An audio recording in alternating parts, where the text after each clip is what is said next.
Hi everyone and welcome to my channel let's learn with Deepti. आज मैं आपको virtual tour पे लेके जाऊंगी। ये पैंडेमिक सिचुएशन में इंडस्ट्रियल विजिट तो पॉसिबल नहीं है, तो वर्चुअल टूर कर देते हैं। ये सीरीज़ में मैं आपको दो वर्चुअल टूर्स पे लेके जाऊंगी। पहला तो डीजल पावर प्लांट और दूसरा rooftop solar power plant. Diesel power plant के बारे में बात करें तो डीजल पावर प्लांट आपने देखे होंगे, बहुत सारे शॉप्स में भी होते हैं। ये डीजल ऑपरेटेड रहते हैं। तो ये कैसे वर्क करते हैं, वो एक्चुअली कैसे दिखते हैं, ये सब मैं आपको इस वीडियो के ज़रिए बताऊंगी। सो पूरा का पूरा वीडियो आप ज़रूर देखिए and please do like and subscribe my channel.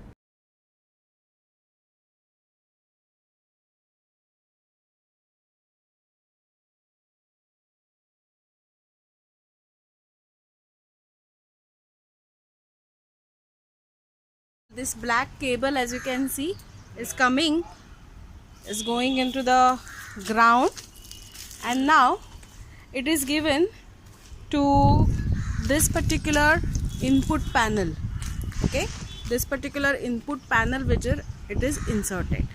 Now I would like to inform you that there is a energy meter over here which is taking the reading. There are multiple things are happening when the supply is coming from the MACB. The supply voltage is 22,000 volt, that is 220 kilovolt. Okay, there is a PT ratio there. PT ratio is a multiplication factor which is used. So this is a PT ratio of it. Now after transforming here, that signal is given to this energy meter. The meter reading you can see over here. This is a net meter reading which is taken. So the meter reading is taken over here. Now over here the outlet, you can see this tall black wire, cable rather, not a wire, is distributed into three parts. Okay, that is a three-phase supply. It is distributing. Now I would like to focus on one more point, that there is a small lines which are, or wires which are connecting between them. Those are called as a safety wires. Okay, whenever the load increases, a short circuit is taking place, that time these wires will burn itself. There are low melting point wires are been connected, so they'll melt themselves. Now this supply is given over here, and the demonstration of a breaking the circuit is shown for the safety purpose. For anything harmful or dangerous condition is occurring, or any short circuit is occurring, then it is given. So this is a circuit breaker. You can see over up here, you can have the breaking there. Now sir will pull it down and he will demonstrate. Sir, please pull it down.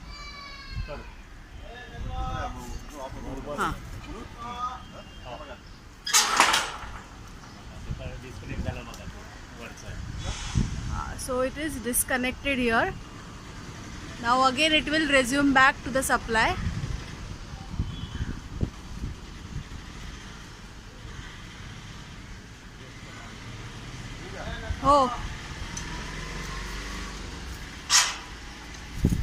So it resuming back to the supply. You can see the arcs there when it is resuming back. Now it is given. After this, you can see these three wires are been given. These three wires are been given to these transformers. Okay, these transformers, these wires are given to these transformers. They are basically CT-PT transformer. What is CT? CT is current transformer and PT is potential or a voltage transformer. Okay, so the supply from the MACB is 22,000 volt, which is reduced down with the help of this CT-PT transformer to 11,000 volt, that is 110 kilovolt.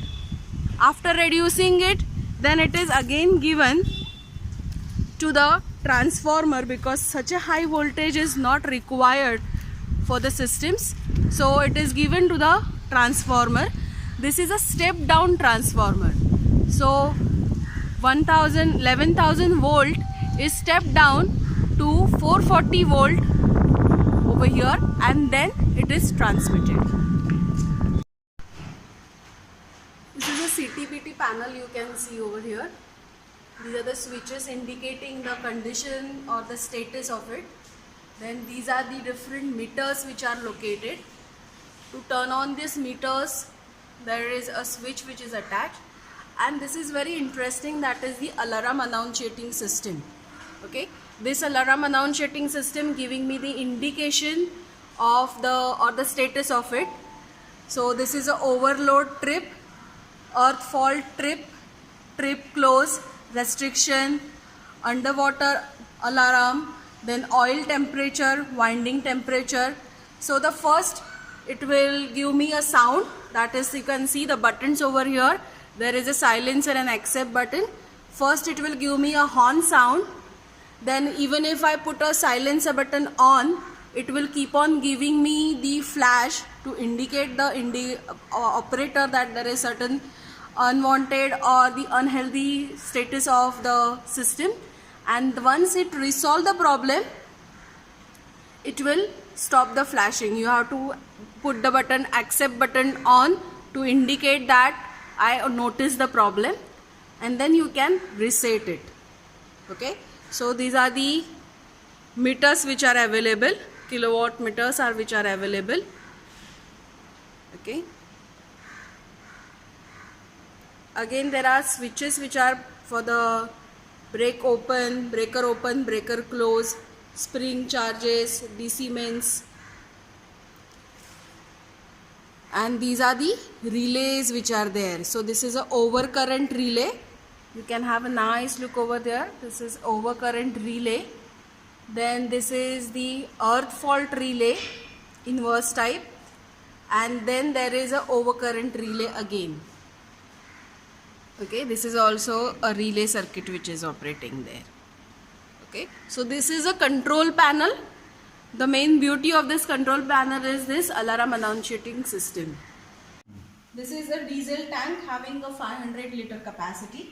As you can see, this diesel tank, this wire, this particular cable is taking out via a pumping action over here. Via the pump, it has been taken, the diesel is taken, and these are the injector. These tubes are called as the injectors. These injectors are giving input to the piston. These are the 6 pistons which are located. Okay, now whenever the piston action is there, there will be a suction, compression, and the heating will be also part of it. In order to cool down the whole system, you will have the cooler over here. Okay, so this cooler is nothing but acting as a heat exchanger. You can see the heat exchanger plates are there. Over here the coolant is inletted over here.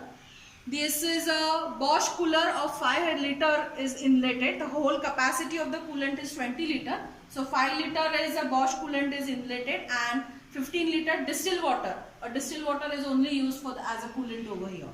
Okay, so this is inletted. These are the 2 batteries which are required.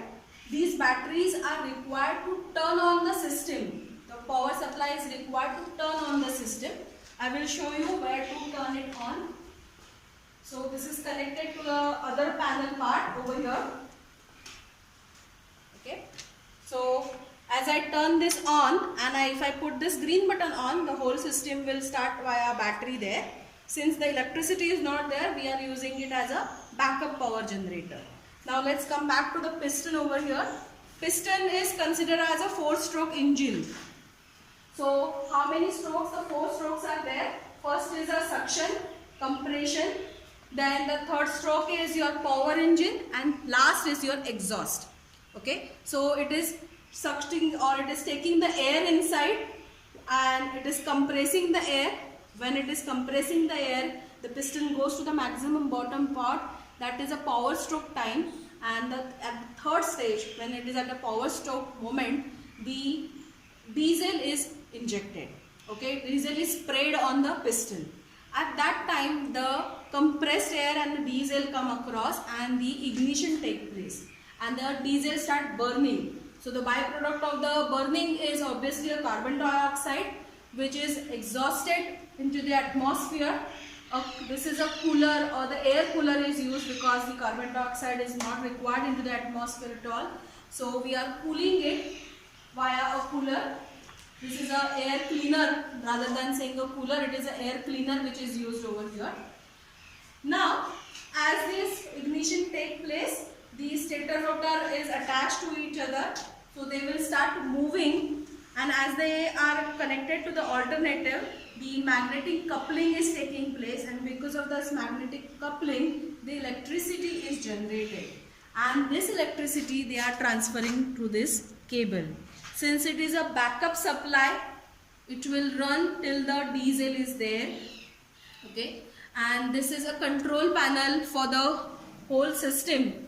So you can monitor the voltage, current, kilowatt, everything you can monitor over here. Whether the system is on or the loading is on or off, you can monitor via this. So this is a small power plant which we have in our own college.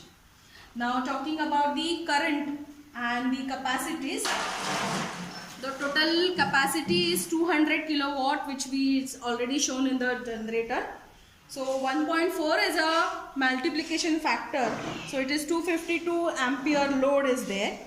If we operate it to the maximum 80% of its power, then it is almost 200 ampere per phase it is operating, which is a good alternative option for us. Of course, the byproduct, that is a carbon dioxide, is there, and the diesel cost, looking at that, it is a costly, but a good alternative for the small institute or for the small industries we can think of. I'm going to turn this on the system. It will have a lot of noise, but it will have a good gypsum of it. So I'm just starting it. It is saying me ready. It is ready to start. Now I'm going to put the red button on or green button on to start. So just have a look. A great noise will be there.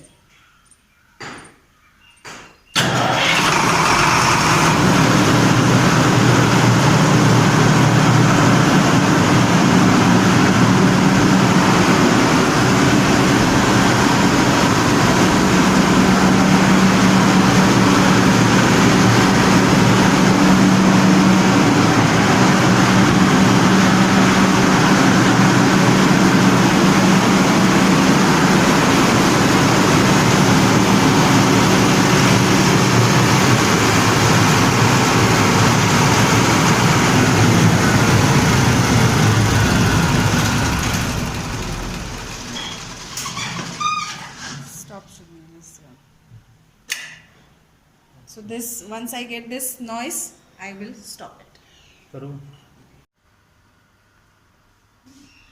So this is a power control station. Every time we need not to go to the generator or diesel power plant to control it. So how we are operating it? This is a main MACD switch is there. Okay, this is a main MACD supply which we are getting. Now this MACD supply, we are distributing it to the different buildings. Okay, for example, this is a sub power stations which we are creating, that is for the building B, then sub power station, and building A it is given. Now when the MACD supply is not working, then I can remotely operate, or I can operate this via at the control room, the diesel power plant, with the help of this generator switch. Once I turn on the generator switch, my diesel power plant over there will start and will resume me the electricity. This is how the whole power station is working.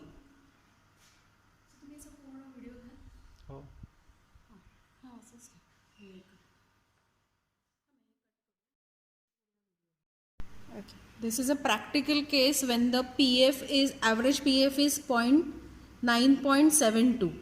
Okay, you can see the SSPF or the average PF is 0.972 is there, and since it is maintained good, the bill amount is deducted over here. PF penalty, or sorry, the PF charges are deducted as 15,926.17 are been deducted.